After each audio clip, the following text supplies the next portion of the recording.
Hey guys, আসসালামু আলাইকুম। Welcome back to public TV news পডকাস্টে। কিছুদিন ধরে পার্বত্য চট্টগ্রামে এক স্কুল ছাত্রীকে ধর্ষণের ঘটনাকে কেন্দ্র করে উত্তপ্ত অবস্থা বিরাজ করছে।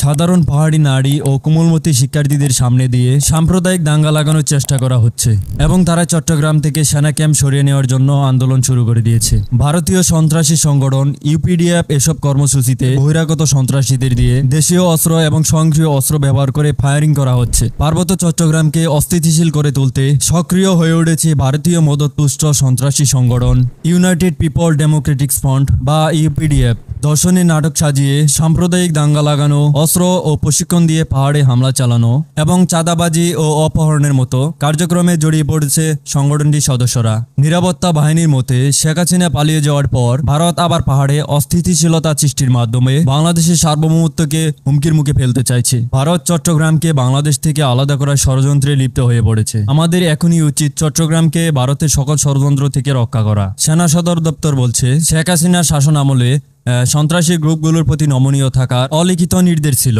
যার ফলে সন্ত্রাসীরা রাজনৈতিক মদত ও প্রশাসনিক শৈথিল্য কাজে লাগিয়ে শক্তিশালী হয়। কিন্তু বর্তমানে নীতি হলো সন্ত্রাসীদের প্রতি নো কম্প্রোমাইজ, অর্থাৎ সন্ত্রাসীদের সাথে কোনো আপোষ বা আলোচনার জায়গা নেই। সরাসরি অ্যাকশনই একমাত্র পথ, কারণ তারা পাহাড়ি বাঙালি উভয় জনগোষ্ঠীকে জিম্মি করে রেখেছে। পার্বত্য চট্টগ্রামে শান্তি চুক্তি হয় 1997 সালে 2 ডিসেম্বর। এই চুক্তি হয় তৎকালীন প্রধানমন্ত্রী শেখ হাসিনার সরকার এবং পার্বত্য চট্টগ্রামে জনসংহতি সমিতি জেএসের মাধ্যমে। শান্তি চুক্তির পর সেনাবাহিনীর ক্যাম্পগুলো কমে যাওয়ায় সশস্ত্র গোষ্ঠীগুলো নতুন করে শক্তি সঞ্চয় করেছে এবং এখন তারা প্রকাশ্যে চাঁদাবাজি, অপহরণ, হত্যাকাণ্ড এবং সন্ত্রাসী কার্যক্রম চালাচ্ছে। পাহাড়ের সশস্ত্র গ্রুপগুলো গত এক বছরে প্রায় 350 কোটি টাকার চাঁদা তুলেছে। গোয়েন্দা রিপোর্ট অনুযায়ী এর মধ্যে ভারতীয় ইউপিডিএফ তুলেছে 104 কোটি টাকা।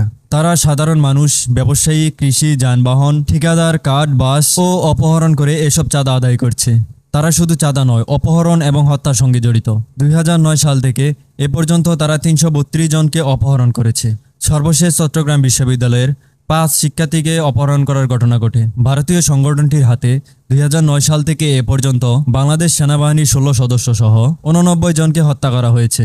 ইপিডিএফ এবং তাদের সহযোগীরা ভারতের মিজোরামে স্থাপিত ক্যাম্প থেকে অস্ত্র ও প্রশিক্ষণ নিয়ে এসে বাংলাদেশে নাশকতা চালাচ্ছে। পাহাড়ে মিলছে রাশিয়ান তৈরি LMG, AK-47 ও M16, যেগুলো আসছে ভারত থেকে। ইতিমধ্যে কিছু সংখ্যক অস্ত্র বাংলাদেশ সেনাবাহিনী জব্দ করেছেন। বাংলাদেশ সেনাবাহিনী মনে করে সীমান্তবর্তী দুর্গম এলাকায় দ্রুত ব্যবস্থা নেওয়ার জন্য সেনা ক্যাম্প স্থাপন করা জরুরি। বর্তমানে খাগড়াছড়িতে 90, রাঙ্গামাটিতে 70 এবং বান্দরবনে 50টি সহ 210টি ক্যাম্প থাকলেও পাহাড়ের ভৌগোলিক অবস্থায় তা যথেষ্ট নয়। আরও অত্যন্ত 250টি সেনা ক্যাম্প হলে সন্ত্রাসীরা আর মাথা তুলতে পারবে না।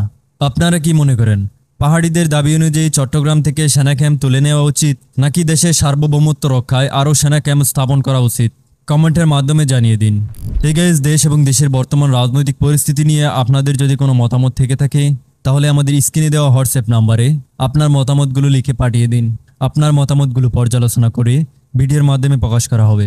ধন্যবাদ সবাইকে। যে যেখানেই থাকুন, সুস্থ থাকুন, ভালো থাকুন। দেখা হবে পরবর্তী কোনো ভিডিওতে।